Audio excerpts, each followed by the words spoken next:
Hey guys. Hello, everyone. All right. So I am live on Instagram right now. I haven't been live on Instagram in quite some time. So I wanted to go live on Instagram and see how that goes. I'm just doing Facebook today. Next week, I might just do YouTube. So we'll see. I'm trying some things out. But hello, everyone. It is me, Danielle J. Mitchell, your up and coming queen of real estate. And I am here for today's and this week's Tuesday tip at 2. Thanks for joining me. So I'm going to just slide a little bit closer. There we go. All right. That's good. Slide a little bit closer. But anywho, let me slide this a little bit over. There it is.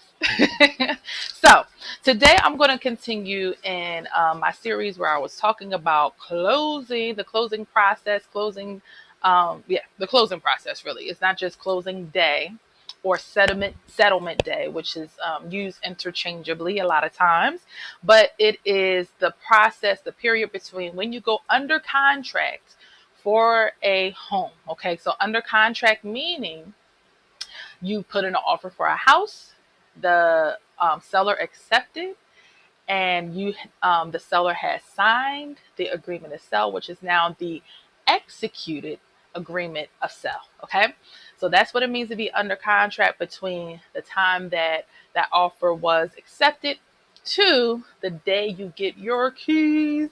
Okay, that's an exciting time, of course, when you go to get your keys. You're at the settlement table, you're signing all the documents, and the, the key exchange happens. Okay, so we left off last week at pretty much. Let me go to my other screen here. I left off at this screen here, okay, where it pretty much maps out the whole. Okay, Instagram, y'all don't see this. Okay, sorry for y'all. But but over here, it maps out all the different roles and the roles and what they do during the time of closing. Okay, so real estate agent submits proposed offer to the listing agent. Once it is agreed on by all parties, the contract is executed. So I just said a few seconds ago, the executed agreement of sale. So that means that both parties, the seller and the buyer, have signed off on the contract. So it is now the executed agreement of sale. Okay. We talked about last week the home inspection, the appraisal, doing those negotiations, arranging for repairs, all that good stuff. Okay. So now we're going to go into after the inspection was done, after the appraisal was done. Okay. After all that happened, everything came back okay, and everything maybe was good. Okay. So I do want to say so typically when if the seller agrees to do those fixes that need to get done, right? I'm going to come back to that screen. If the seller agrees to do the fixes that need to be done on the property, okay? What happens is that typically you may put on the that addendum for those repairs that everything has to be completed with copies of the invoice of the completed repairs, maybe 10 days before settlement or closing day, right? Or maybe 15 days before settlement or closing days or closing day.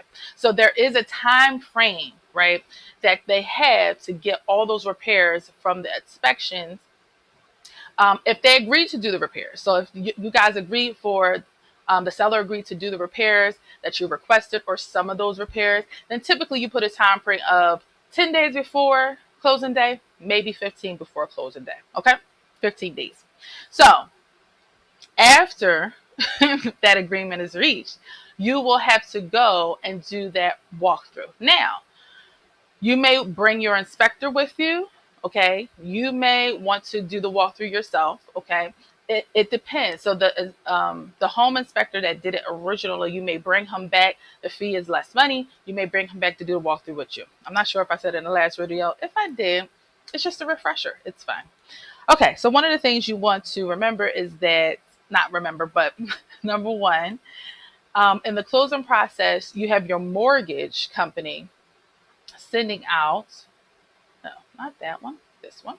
Okay, you have the mortgage company sending out what's called the mortgage commitment. Okay, mortgage commitment letter that is definitely needed by myself and by the selling agent. We need that mortgage commitment. What does that mean? So on the agreement to sell, you have a date that says, where it's pretty much the line item is saying, by this date, this mortgage for this house or this loan is going to be verified. Okay, by this date, like a committed one. So meaning it's gone through the final process of underwriting. So when you're pre-approved, it goes to the underwriter that time initially, and then during the course of closing, that underwriter gives that loan application a final review, making sure so like you didn't get laid off between the pre-approval time and between the time that you are going to close in this house. So making sure that income didn't change, making sure that your credit is the same. You didn't go out and rack up $5,000 in credit for your new furniture. Do not do that. Okay. So making sure you didn't do any of those things, all systems are go. Okay. You also, during this time, are instructed by your mortgage company and or myself to get your homeowner's insurance. Okay, so you're going to need that homeowner's insurance. A lot of times, some of the easiest things to do is to go with your auto insurance. So if you already have auto insurance, typically that company will have some sort of a package deal where you can add on your home. Okay. And pretty much that mortgage company, we're still following kind of this bracket. That mortgage company is going to go ahead and just make sure all the loan documents and that packet is together and ready to and ready for the time of closing. Okay, they're going to make sure the funds are wired. Okay, to go to the closing table, because guess what? At the closing table, the sellers got to get their check. Okay, so that's a part of the process for the mortgage company. You have the title agent. Okay, so once the title agent receives that executed agreement to sell, okay, they start working to pull the title information, the tax information. Okay, that gets ordered and the file begins. Okay, so during this time, mortgage commitment is sent out, okay, to get insurance, to get title insurance and everything. You also have the processor or the title agent working to make sure that the title search is good, the property history is good, no liens on the property. Everybody is the person they say they are on the ID. All of that stuff, all legal documents they are gathering and pulling and making sure it is ready for the time of closing. So what happens on closing day is that title agent or that title company is dispersing all the payments, right? So they're making sure that the seller gets paid. They're making sure that I get paid. Yay, payday for me. They're making sure that if the seller is paying off a mortgage, that those funds are going to the appropriate company. Okay, they're making sure that the funds that you, the buyer, are getting from the mortgage company, that's wired and that's already there at the time of closing. So that has to be done beforehand. So they're making sure that all the moving parts are together. So another thing I want to mention, we do a final walkthrough. So I talked about the walkthrough for the repairs. We do that walkthrough to make sure all the repairs are completed. You can have that inspector with you or not, depending on the repairs and stuff like that. Another option, sidebar, like say you're getting a roof done and say you don't want to spend that extra money for the inspector to come out, which is fine. That's your choice. You can ask for that roofer to be sure that they take pictures of the work that they did on the roof, right? Because we can't get up there, right? So they got to take those pictures and, now you have evidence that the roof was completed and done properly, right? So we're going to move on to the final walkthrough. Okay, so the final walkthrough is making sure the stove is there. if the agreement was for that stove to be there, that to come with the house, we're making sure it's there. We're making sure that the ceiling fan is there. And believe it or not, these are things that can happen on a final walkthrough. So we're making sure that everything that was agreed upon to be there, that nothing got lost in translation, that all items are there and accounted for. Okay, so that's why you do that with final walkthrough. I typically like to do the final walkthrough right before settlement. Okay, right before settlement. So if we're having settlement at 12 p.m. And if it's, nothing's too far away, then maybe we'll go ahead and have that final walkthrough at 11 or 10 o'clock or 10:30, somewhere around that time frame, so that if anything comes up, anything happens, we can say, hey, we got to get this rectified immediately. Or, did the washer and dryer just walk out?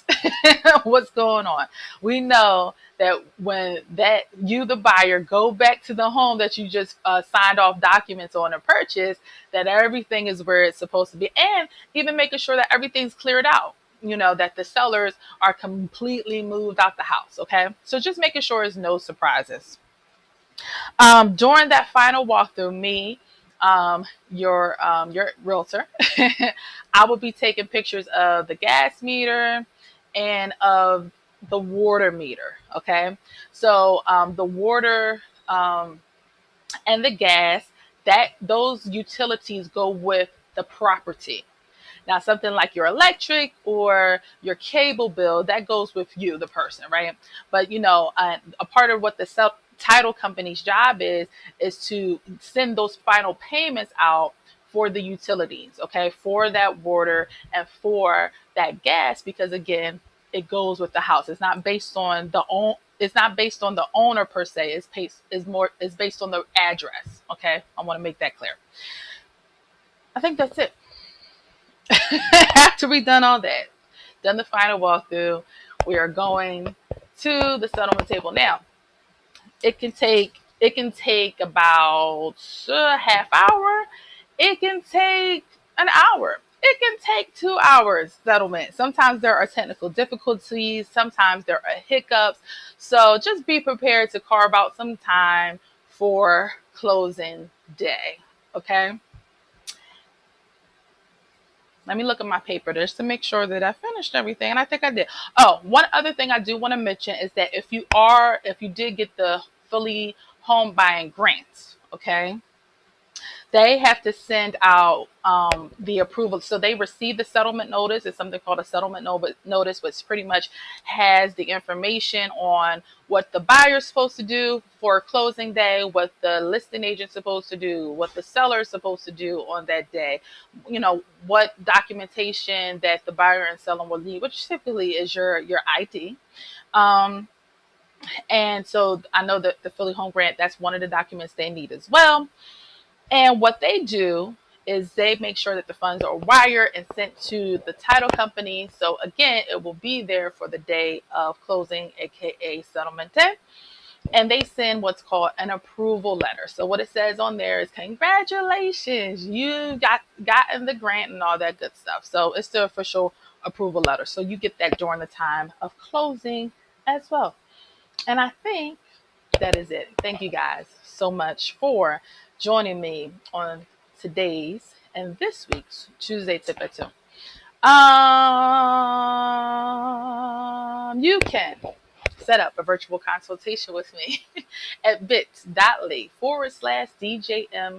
consult. Okay, it is, what will happen is you'll fill out that information, and then you'll get a confirmation email, and then I will send you a Zoom link so that we can meet virtually and talk about your dreams, goals, and aspiration towards real estate. Okay, and I want to be a part of your journey. So you can DM me, go to bit.ly/DJM consult. Otherwise, I'll see you guys next week.